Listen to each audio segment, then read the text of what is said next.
What up, my freaks? RuinusInsight here with part 31 of my Total War Warhammer 3 modded Archaon the Everchosen campaign.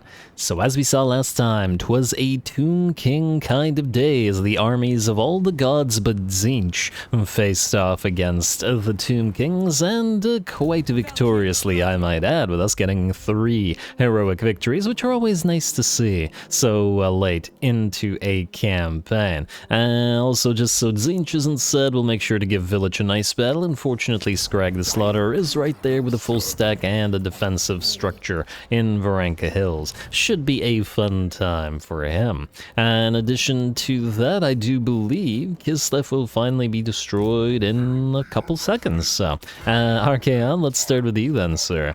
I'm willing to bet that he can't kill Serena Katrin because he'll run, or she'll run away, but let's give it a try. I can't believe she raised Kislev. It's really interesting. Because this position that she put herself in right here isn't any safer than standing outside of Kislev. It would have been anyway. Plus, Viteva, we can still reach even if we can't reach her last army, and we can auto-resolve you. And get a little bit of money out of it. And I'm willing to bet we can't sack it because we're probably out of movement range. We will not subjugate Kislev, though, because they need to be destroyed.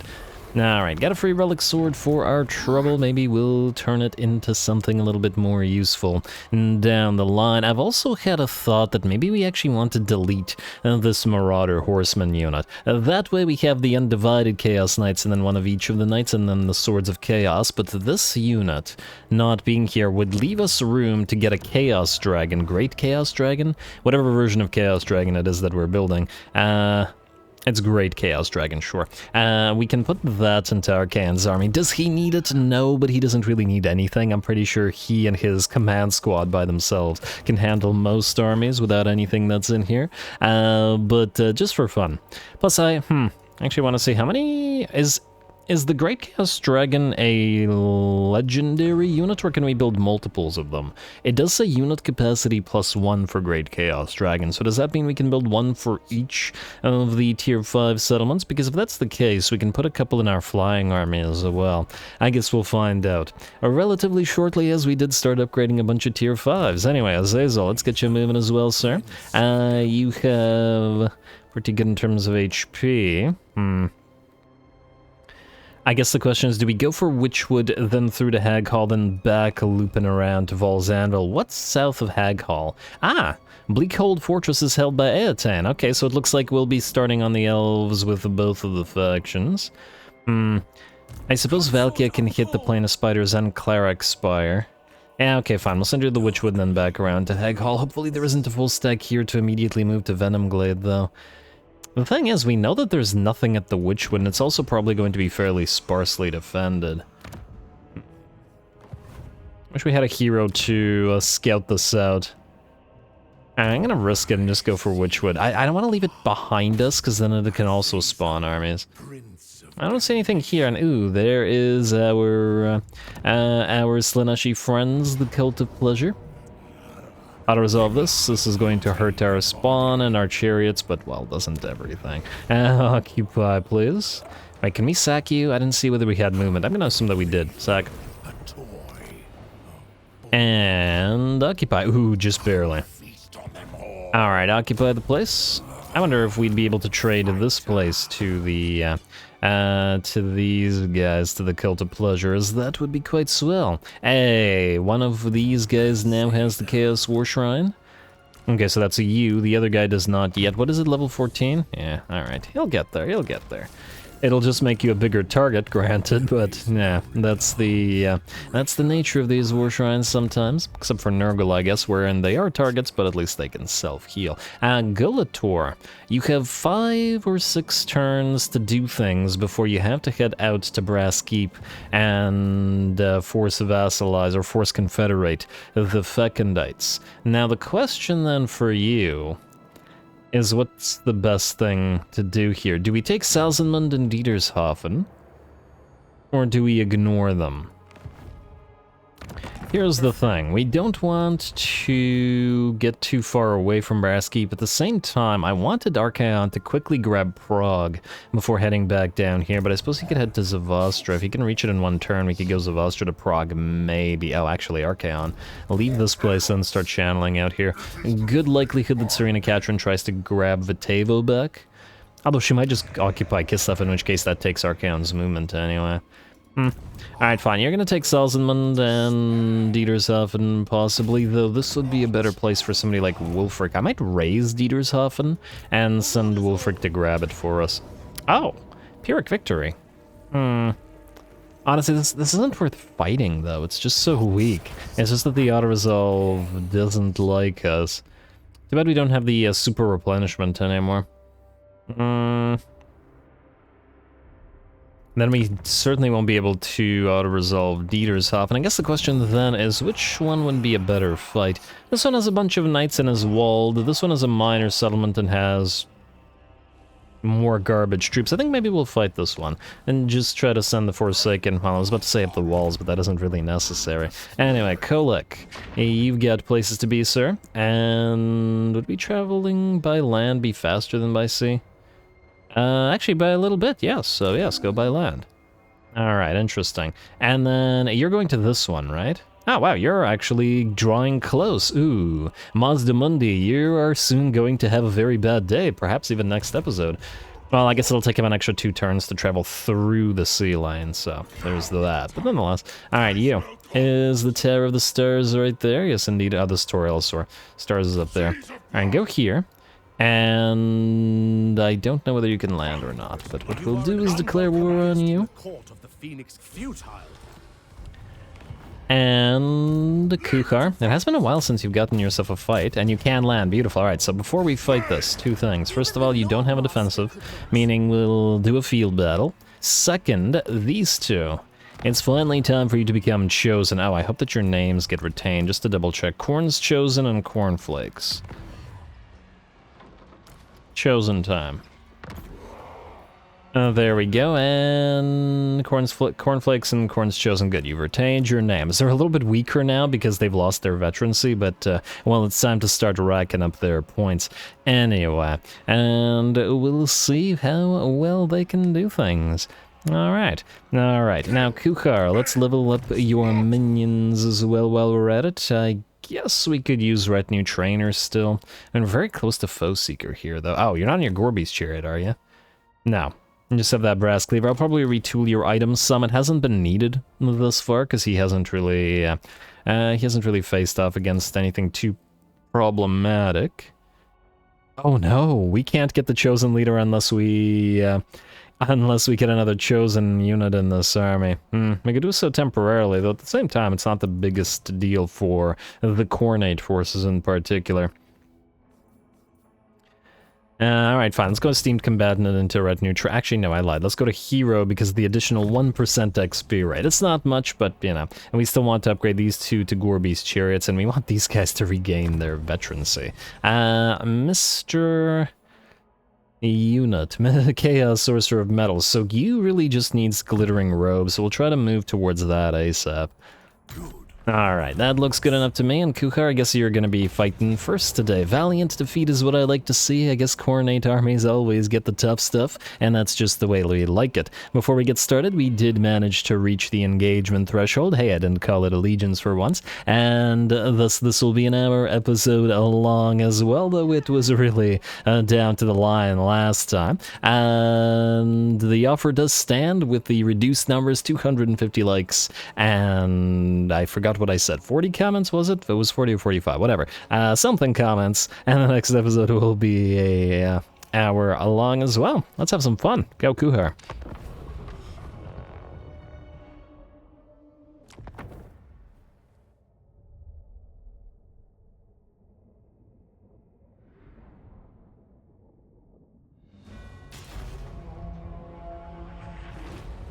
Butcher them without mercy. Let them know the depths of Tarnan's hate.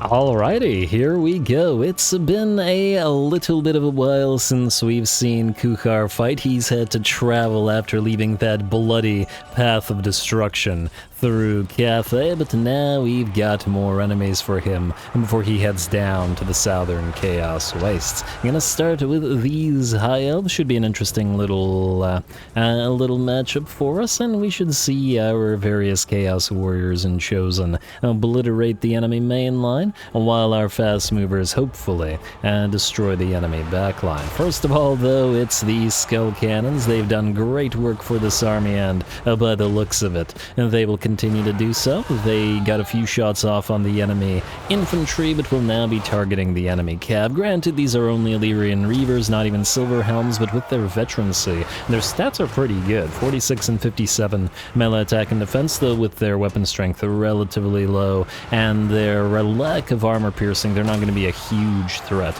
To our Chaos Warriors, they will still be a threat enough so that we need to destroy them. Plus, we don't want them surrounding and attacking our blood shrines or our skull cannons.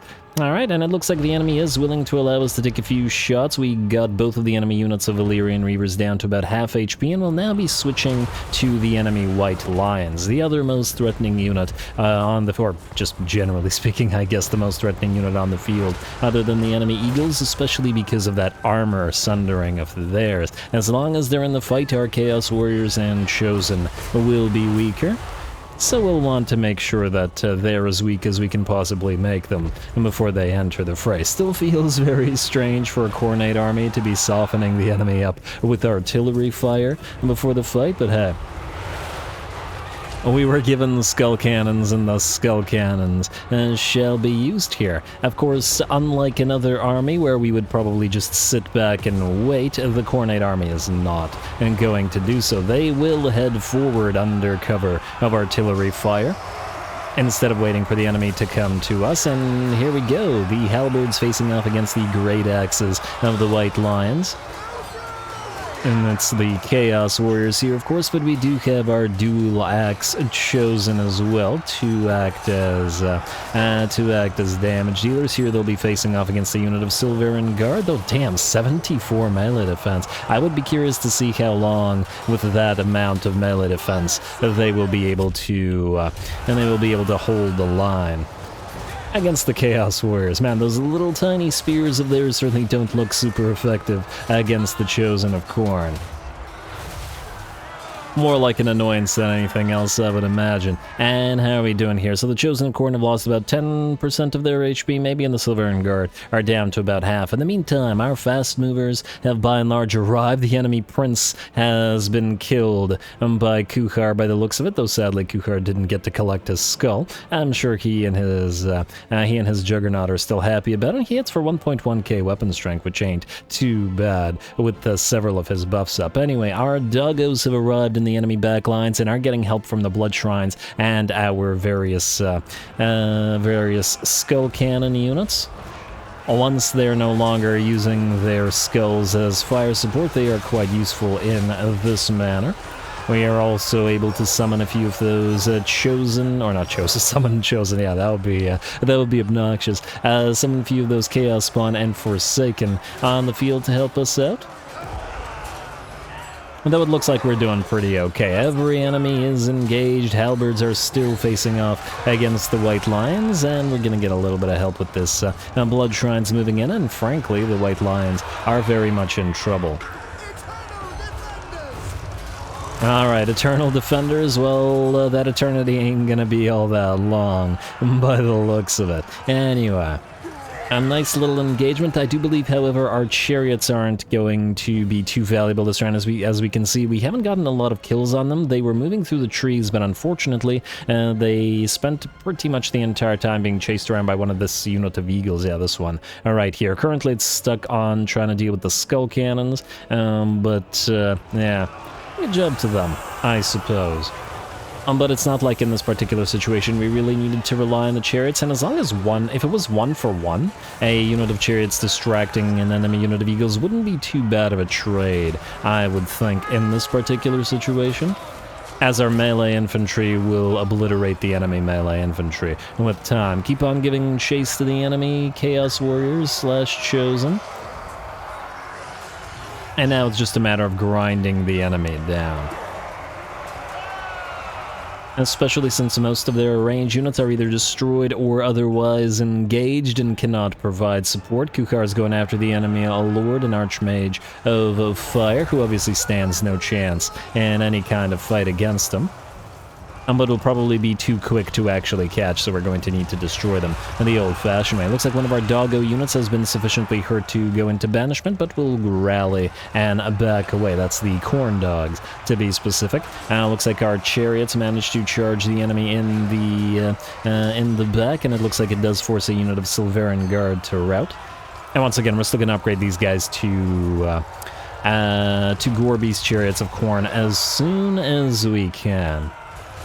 It's a little bit odd that they haven't given us access to Gorbeasts, generally, like, by themselves. Why do we have Gorbeast chariots and not have Gorbeasts like a unit?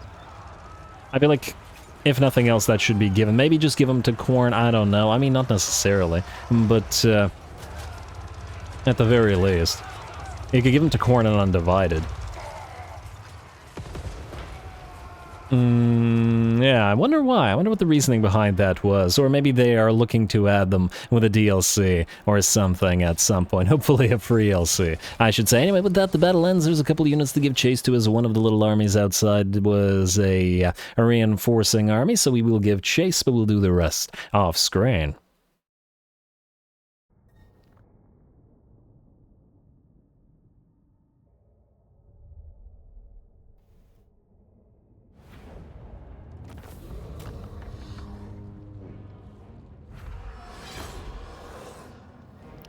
Ooh, nice cash infusion. 16k for that one. It's so much better fighting anything but the Tomb Kings, apparently, when you're looking for cash. In addition to that, our streak of heroic victories continues, so well done to Kukhar on that one. It looks like all the enemy units minus one unit of Great Eagles were destroyed, but there was no way we were going to chase those down without a flyer. Sadly, our chariots didn't do too much in that particular battle. One, the trees kept blocking them, and then two, and they were being hunted by eagles for quite a while, so hardly surprising. As for the MVPs, it looks like Kukhar's good boys at 19k and 189 kills, and closely in second in terms of kills with 187, the Blood Battery, though at 32k damage. They did outdo them in terms of kills. And then we did very nicely on the Blood Angels, and by the looks of it on the Dragon Slayers, although frankly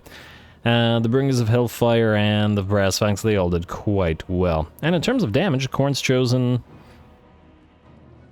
and Khorne, all of our infantry did fine damage-wise, and these guys will just get stronger as we get to their veterancy up. Now, I'm pretty sure we can't sack because we won't be able to move anymore, so we're gonna have to occupy.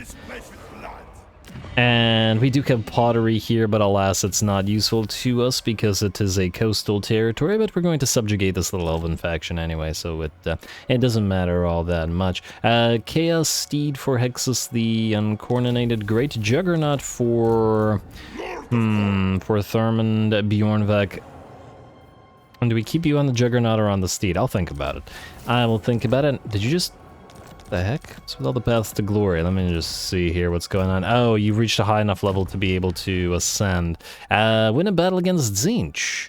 Well, that was going to happen, but now it may not. I was thinking that we might find Big Bird here, but by the looks of it, once again, it seems that he's dead.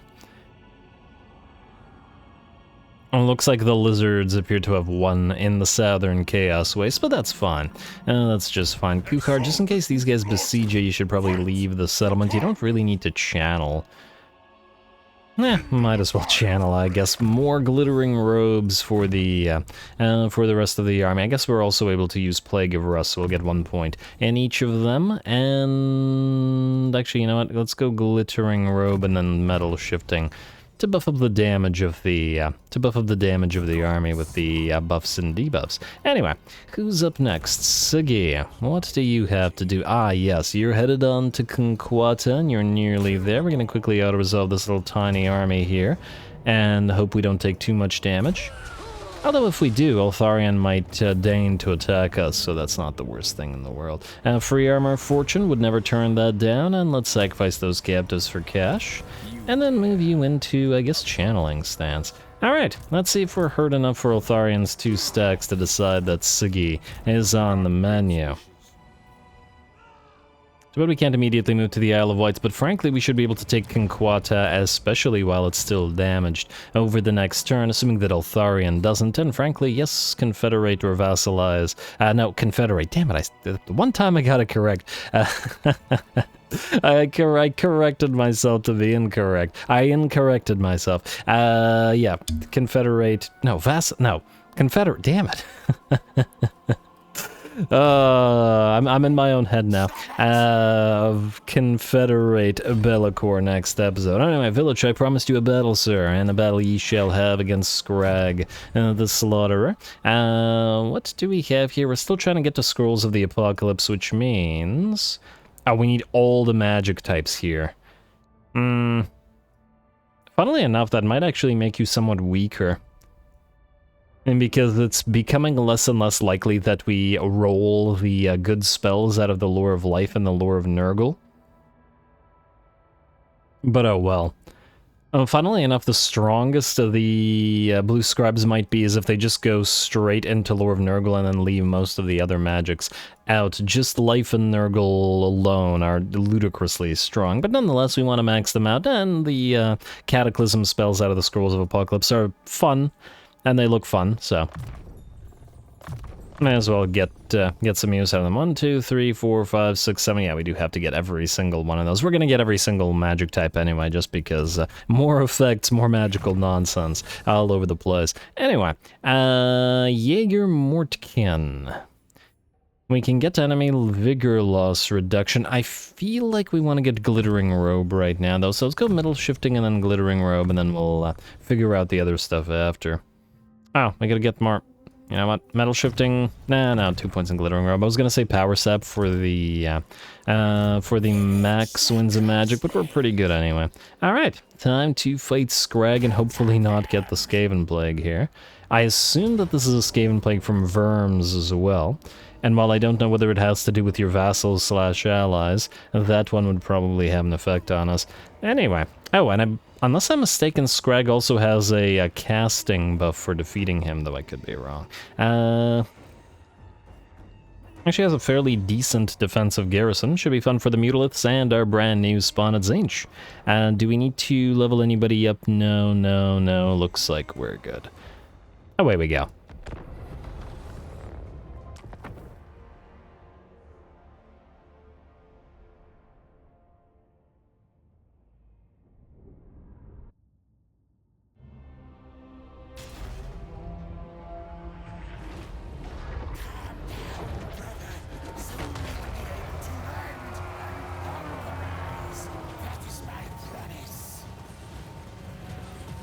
Alrighty, here we go. Scrag the Slaughterer and our new Chaos spawn of Tzeentch on the field as well, which is quite nice. Since these guys have 24 units, it makes them look a lot more infantry-ish. I mean, I know that they're monstrous infantry, but they're numerous enough to make it look more like they're part of the main line than one of the lower-numbered units of spawn, and I do think they work really nicely with our Mutalith Vortex Beast, so hopefully they don't get immediately killed here, as we do have a fair amount of enemies facing off against us. Plus, Scrag himself, still the creepiest character in the game, in my opinion. I wonder who they could add that could out-creepy Scrag himself.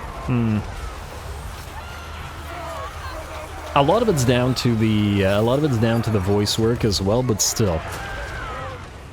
And some great voice work on him. Anyway, Mutilate Vortex Beasts are in first and obviously fighting together with the spawn while we wait for our Chaos Warriors, Marauders, and Severed Claw Aspiring Champions to make their way into the fray. And I got to think that, yeah, the Mutilate Vortex Beast is down to about half HP, really taking quite a bit of damage, and we gotta be careful with these. The Man-Eaters with Ogre Pistols, and especially for those of you that watched the relatively recent Ruinous campaign, are just so incredibly strong at knocking down a big old single entities like this. It was just hilariously effective in the Ruinous campaign, just how they were able to take down pretty much any single entity big unit that they fired at. A couple of volleys and bam, big old crabby boys or whatever, pretty much anything was dead.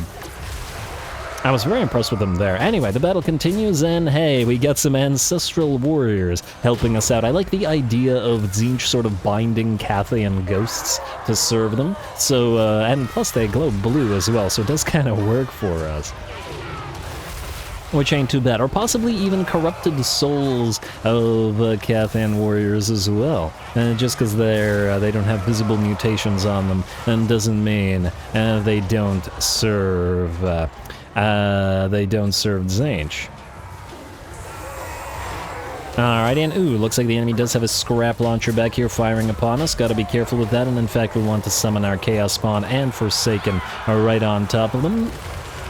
A little bit of damage to them, and that should allow us to get those Forsaken on the field to join the Chaos Spawn. There we go. And there's a Fire Belly leading all these guys, but we certainly don't want our Chaos Warriors to continue taking hits from that scrap launcher in this manner. Chaos Warriors continue making their way forward. Scrag, I believe, is running away from us now as he failed to hold the line together with the rest of those units against the village.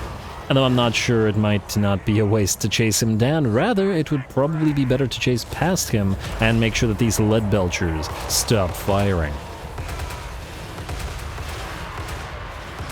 I do want to watch him fire a little bit because it's a very entertaining unit, and they will never be able to get another shot off very soon as the Cockatrice and our disc-riding Chaos Sorcerer move in to stop them.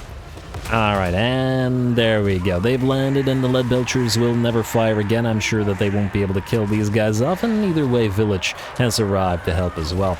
Big old blob of fighting over here, but the Mutilate Vortex Beast should be working very well in a blob like this. That's exactly where it wants to be. And we've got lots of monstrous infantry facing off against lots of monstrous infantry in the form of the Chaos Spawn versus the Ogre, so it's kind of a neat matchup. Though I do imagine our halberds will allow us to carry the day for all the anti-large that they offer. It's almost a little bit too bad that the regular aspiring champions don't have a choice of weapons.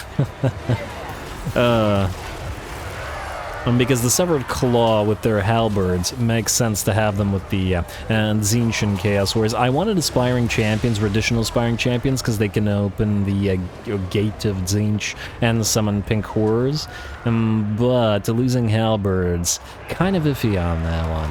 Anyway, that's not the only blob action we've got going, as the second Mutilate Vortex Beast and second pile of Chaos Spawn is facing off against another pile of enemy ogres, and in fact, it looks like at this point the bigger pile of enemies remains at this choke point, probably because the ones that were here have been by and large destroyed. Scrag is coming back into the fight, though I'd wager not for long, and the battle will be decided most likely over here. We pop a Fog of the Damned on the enemy, don't really care about the accuracy reduction because there's not a lot of enemy range units firing, but the melee attack reduction is pretty crazy on it, dropping everybody who's in the fog and down to 0 melee attack. A little bit of a range action going on the sidelines, however, some goblin or hobgoblin mercenaries with bows and hobgoblin Noblar.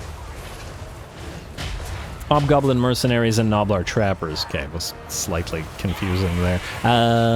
Move on in. It looks like the bowmen actually want to fight with the blue horrors. That's kind of interesting. And we've got a sacrifice up and running, so these guys are going to have a bad day in melee against them. They may only be blue horrors, but, well, that's a pretty significant buff, and it's not like the Hobgob mercenaries are going to be strong in melee. At the very least, I suppose they have prevented that pile of units from firing, so good on them. Anyway, the Iron Guts and the unit of Engorgers here continue to hold the line. They've been up on this hill holding for quite a while now. I'm quite impressed with them. And we will have to kill the Gorgers down to a single Gorger, as they are unbreakable. But I suppose that's just the way we like it as well. Alright, how are you doing, Mutilith? Alright, this one's down to about 3/4 of its HP, but that's not so bad, compared to the other one that got so badly damaged, though I think at this point we did manage to heal it back up, and it's about 3/4 as well, so they're about roughly even with each other. And got an apotheosis, and was able to heal that up a little bit. Alrighty, and Scrag is still in the fight. Huh. Shaken, exhausted, but still in the fight. Village, unfortunately, being blocked by a bunch of other ogres, and he's having a difficult time getting through all of them to get to Scrag, but that's alright. Our halberdiers are bringing down ogre after ogre. Those iron fists certainly not going to stop the halberds, and it looks like most of them will book it out of there, and in fact, this pile, together with Scrag, will shatter, as the rest of the army shatters as well, and only the Gorgers remain. And as the last Gorger goes down, the battle will be ours. And, oh, okay, Mutilith wanted the kill there, or perhaps the meal. And there we are. A decisive victory. Certainly the enemy was able to hold out for a decent amount of time. 7-minute pitched battle, which is roughly double the amount of time of a standard field battle in terms of battle length, which I'm pretty happy with. Several of our units did get pretty badly hurt, though I think the most damage we took was to the Mutiliths as they moved in, and that's simply due, once again, to those ogre pistols, and at least we were able to heal them up a little bit.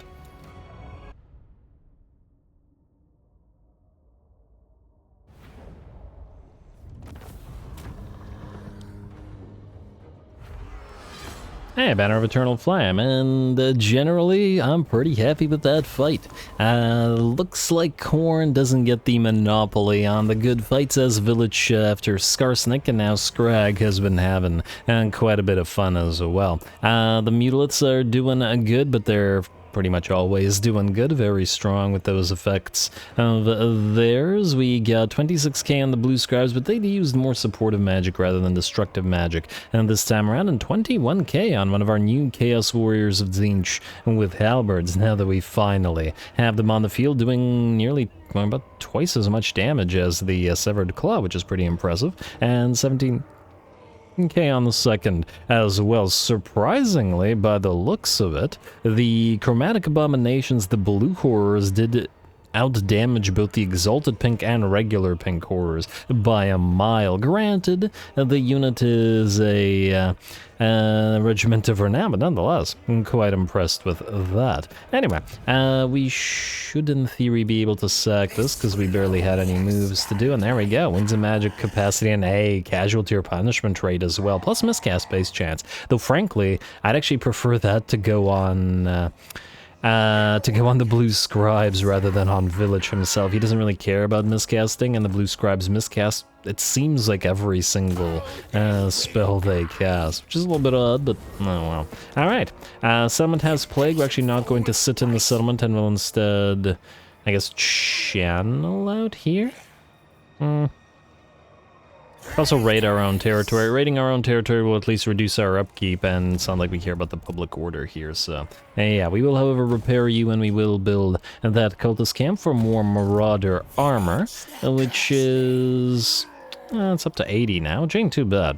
We're still not inclined to use a pile of marauders anywhere, but nonetheless, I do appreciate it. Valkia, you have your Slaughter and Carnage now, your pet bloodthirsters. We also have one more level until we get our first unit of Chaos Knights and start moving towards those Skull Crushers. Then, rank 5, meaning all of you. Okay, wait. I think we can't level them up until we hit the next place. So we will switch your stance to go to Chimerica Spire.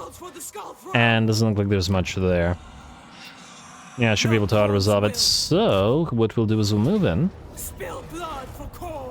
Then, you Marauders of Khorne will be upgraded to Chosen with shields. Gotta be careful about them, or Chaos Warriors with shields, rather. Gotta be careful about the money, but nah, they'll be fine. Like so. And then you guys will become Chaos Warriors of Khorne with dual weapons. I wanted a few shielded ones in this army so that they act as the tip of the spear in case we face off against a lot of ranged units. And then the damage dealers will be the dual weapon types. And, well, plus the Skull Crushers, obviously. Anyway, and now you cannot resolve that, especially that these guys have leveled up. They'll wait. Oh, I want to see if the Exalted Hero of Khorne had Chaos Strategist, and indeed he does. Great. That resolve. And I guess sack. Hopefully we can still move a little bit. Yes, indeed we can. Assault expert for Valkia? I would certainly think so. And hey, another brass cleaver. Absolutely appropriate that it's a Khornate army. And that finds them. And we got Salt here, which will be useful. Additional growth, though we are starting to move into maxing out our growth everywhere, so it won't be nearly as needed. Also spend a little bit of money to get a few of these Twisted Relics nearby.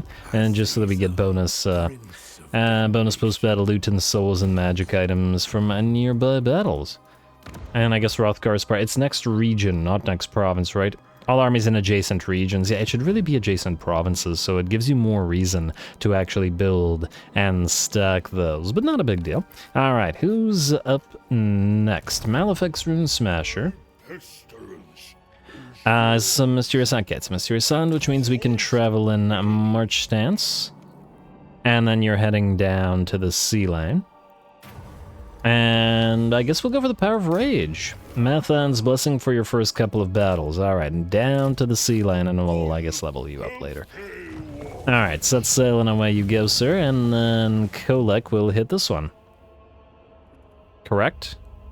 Yeah, this is close to the Isthmus of Lustria, so yeah, we're good. We're good. Alright, the invasion of Lustria is about to begin. Should be some fun times there. Chant, you know where you're headed, sir? Just want to double check that there's no further horsemen available here. Somebody did suggest we build a few Chaos Knight buildings to be able to recruit them directly, which we might do in the new territories, as in Prague and Crack a Dragon. Just checking what we have in terms of flyers here. We could probably get some Screamers, and we do have a limited number of gifted units, though.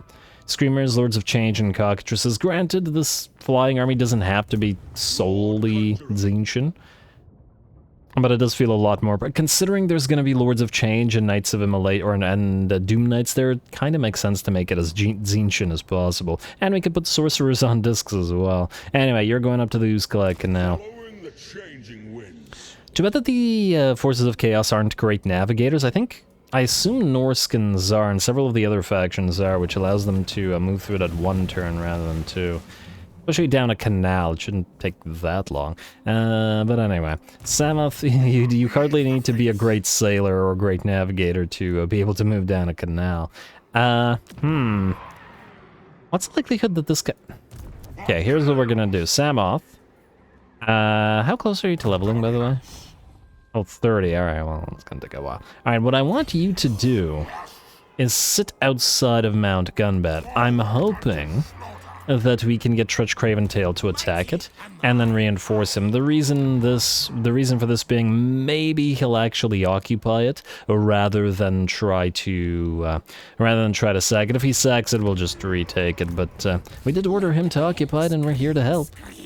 Maybe he'll be able to keep a high-tier settlement that way. We still gotta trade stuff to him as well. Anyway, so you sit there. Do we need levels for you? Nah, you only leveled up once, so you're fine. Unless your Exalted Hero has Chaos... Okay, he already does. Okay, never mind. I just wanted to see if the extra levels were there. Valmir, you, sir, need to head out somewhere along the lines of here, away from Capitano Sissoko. But close enough to be able to provide those aspiring champions to Siggy, as he does need his second set. Next we have Glugmir Humong. Okay, no, you don't actually need to move, sir. Looks like before we end the turn then, we still have this fight. Normally I'd auto-resolve this, but if we're going to auto-resolve Dietershofen, we might as well take Salzenmund. And then just to double check, what are we at here? 5 turns, so we can go 1, 2, 3, 4, 5. Yeah, it'll take roughly that time after raising Dietershofen to take the Brass Keep. And then hopefully we can tell these guys to occupy it, so that works for me. Let's level you up. Ooh, near to Mentor. And Gillor should definitely be a Mentor considering how much experience he has with basically everything. Let us level up your... Alright, wait, so Freakish Mutations gives us Ward Save, whereas Legion of Doom gives us a bunch of buffs. And Ward Save on the Spawn and the War Beasts might make them less targeted by the auto-resolve, but we're not auto-resolving now, but at the same time... Now, you know what, we're gonna take Legion of Doom for this and hope that we level up and then get your Freakish Mutations the next turn as well, or just after the battle. You, Hordred of the Foul Feast... You've got Deadly Onslaughts, you've got pretty much everything good that is in these lines. Infernal Champion. Still gotta get Hard to Hit, Moonmaker, and Scarred Vet, but yeah, got the important stuff, let's say. Anyway, another battle. Let's see if the... Well, let's hope that the siege isn't broken.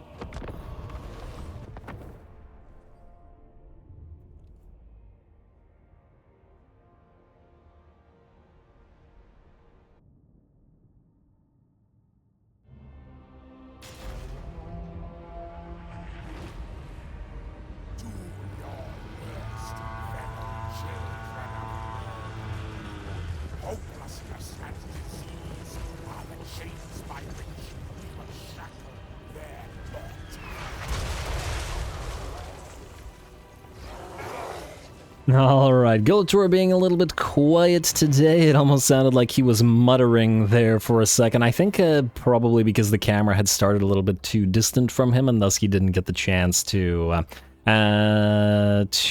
speak at normal volume. But anyway, here we go. Once again, a walled settlement, though Gillor has conquered plenty of these in his time. We're going to start the battle off with an immediate piercing bolt of burning and down upon the enemy's single artillery piece. This brings them down to half HP and immediately allows us to summon the Chaos Spawn on them, preventing them from annoying our Forsaken and our poor frolicking Bubonikers as they make it into the enemy settlement. Our 2 Manticores, Poxmouth and Slime Trail, have made it in as well. They were mostly annoying enemy archers up on top of the walls, but it looks like the archers don't really want to stay up there. Hordred of the Foul Feast moves in to help the Manticores out, make sure that Gillor's favorite pets aren't under threat by anything. I'm sure that's part of Hordred's duties as well, in terms of protecting or being Gillor's bodyguard. Anyway, through the breach come the spawn. I guess it's a bit of a spawn day, as we had village fighting, and we have this now. Well, I guess it doesn't really count Kukhar's battle, but nonetheless. Heading through the breach and into those poor melee infantry, or Empire melee infantry, I should be specific, because those aren't the kind of infantry that stand too much of a chance here. That said, they do have 3 units of the Knights of the Realm, which are anti-large, and we gotta be careful about them surrounding and killing off our spawn and or manticores. Although we do have the Locus of Fecundity and the various debuffs, as well as the Fleshy Abundance, if needed, to keep ourselves in good shape. I love the fact that the Frolicking Bubonikers, despite being sent in first in every single battle that Gillor has fought, have remained alive. I mean, originally when we got them for his army, I was thinking we'd keep them in there for a few battles and delete them, or replace them with something big, but they just haven't died, so... I mean, hey, if it works, it works. Plus, they provide their nice little debuff for the enemy, their lethal poison, so why not? Why not? They certainly don't rack up a crazy amount of kills, but we do pop Curse of the Leper on them quite a bit, so that does allow them to help out. 14k damage. It ain't too bad for a unit of Nurglings. Although Nurglings are a pretty amazing unit, so in terms of their cheapness and effectiveness. Can't say too much about them. Too many bad things about them, or can't be too surprised that we're getting a lot of mileage out of even one. Anyway, over on this side, where the enemy has a single unit of Knights of the Realm holding with some halberdiers, they are certainly holding, but a pile of Forsaken and Chaos Spawn has moved in to help out the spawned, or summoned, I guess, Spawn and Forsaken. The word spawn has lost all meaning now. And over time should be able to outrun the enemy. We're not providing any support to that side of the map, but that's alright. I think we shouldn't need it. Our doggos have finally made it into the city as well, and are going to be able to rip through those Knights of the Realm fairly quickly, especially with Hordred in the lead. Damn, Hordred is huge, making those Knights of the Realm look tiny by comparison. Once again, those Chaos steroids. And they work really well. And plenty of Chaos steroids for the horse as well. Part of a complete breakfast.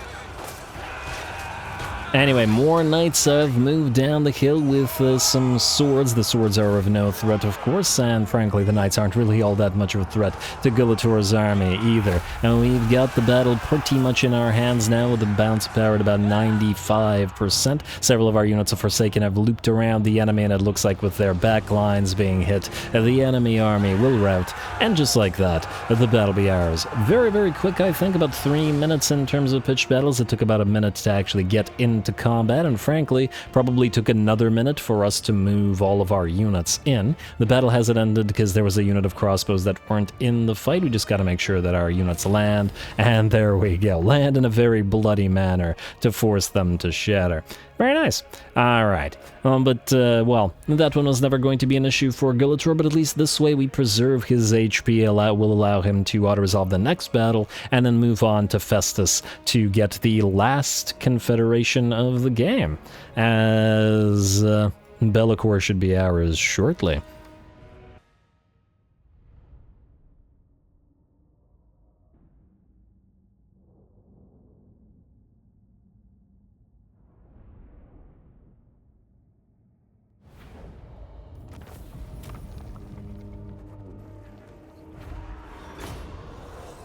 Yeah, not as much money for that as I would have liked, though. I suppose it's still better than Tomb King, though.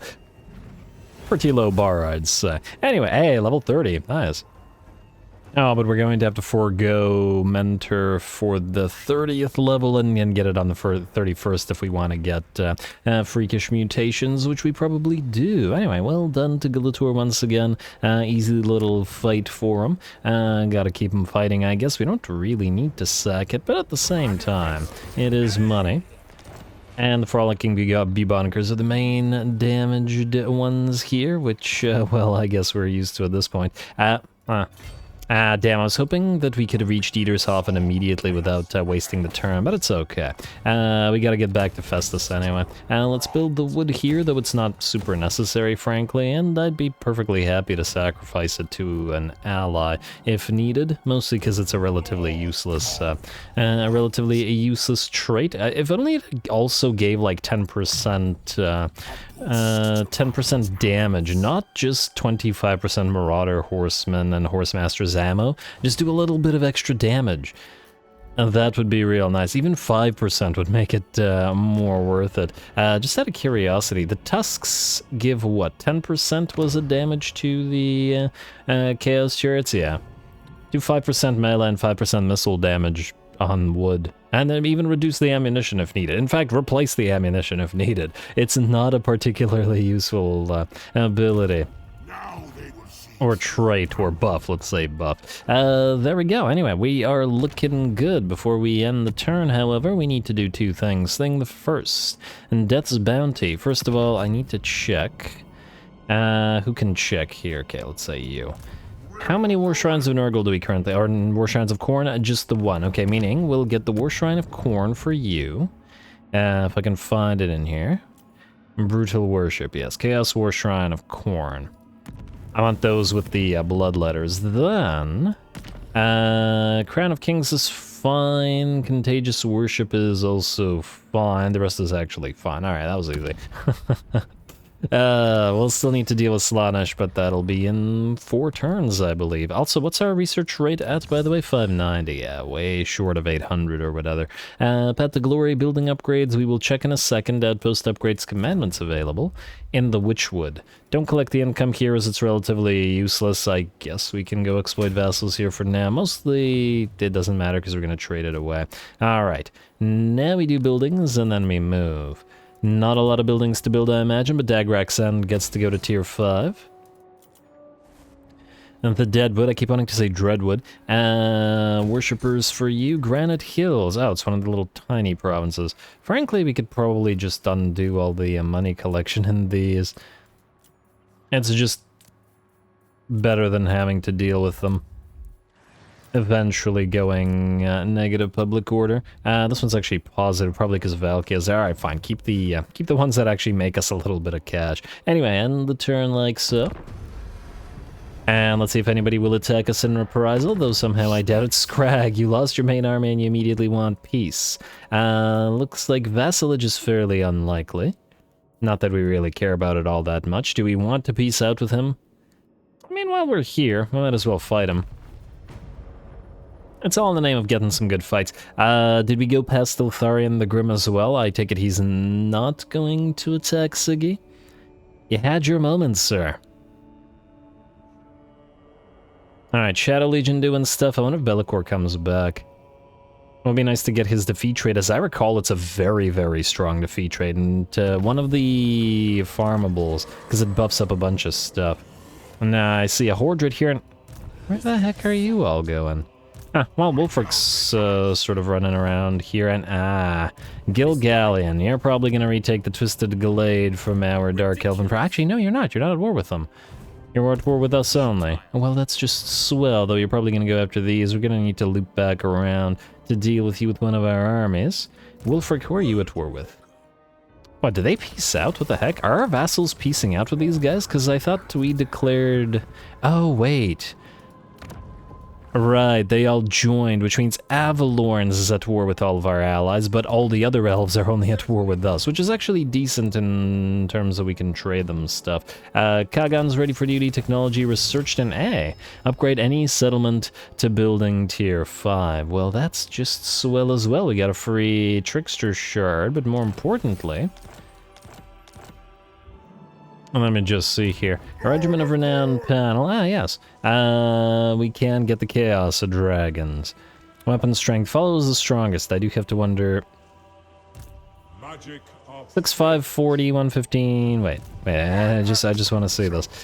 So here. 65, 40. 780 weapon strength. 878 weapon strength. Archaon. 1000 weapon strength. It seems like this primarily upgrades their weapon strength, which is fine. And I'm probably going to get one for Archaon. We don't need to right now because the upkeep is just ridiculous. But it's definitely something we'll want to do. Alright, let's see if we can make this happen. So you, sir, are going to vacillate. I feel a little bad, but anyway. What we're going to do is declare war on you. Like so. Then, just to double check, you have 3 territories still. Yes, alright. Then, we're going to have Demahar, Hikawark, on resolve, obviously.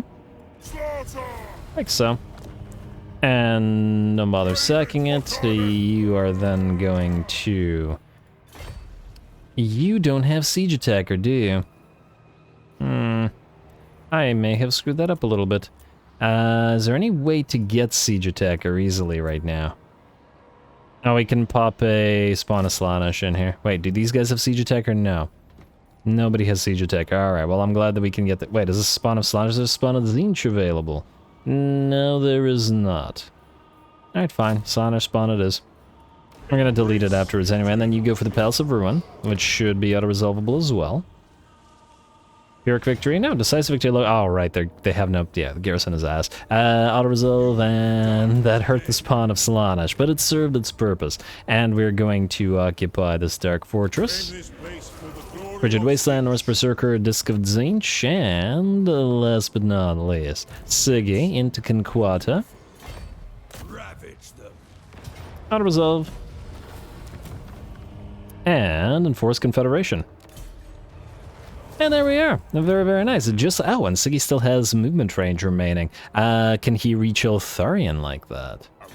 He can reach this guy. Actually, wait, can he reach this guy? No, he can't. He could reach the Citadel of Blood, but then Eltharion would probably move around and hit Conquata, which we probably don't want unless we summon another thing there. Either way, though, that's the Shadow Legion Hours, and that's 2 more Chaos Shrines, or not Chaos Shrines, that's 2 more, it starts again at 5 turns. I was hoping it would be like 1 turn left from what he had going. And he has an experience trait buff, which is great, because he'll need to level his army up. LAKOR, I mean. You... Oh. I have to figure out what to do with you. How do we do this so that you don't get killed? That's an interesting question. But it's a question I think we'll have to ponder for another time. LAKOR has been acquired, and I'm sure we'll have plenty of fun as we get his army on the field with these... Okay, you can be deleted, bloody bear.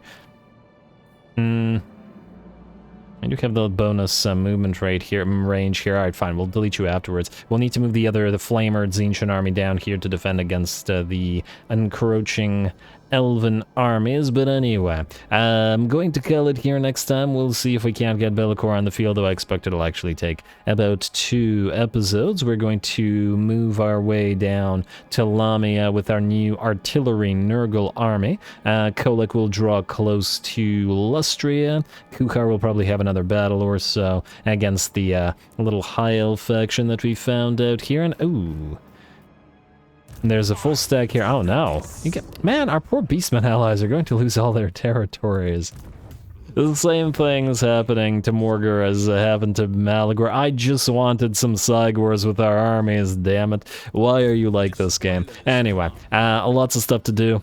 So stay tuned for it. Don't forget to leave those likes and comments below. All glory to the algorithm. And thanks for watching.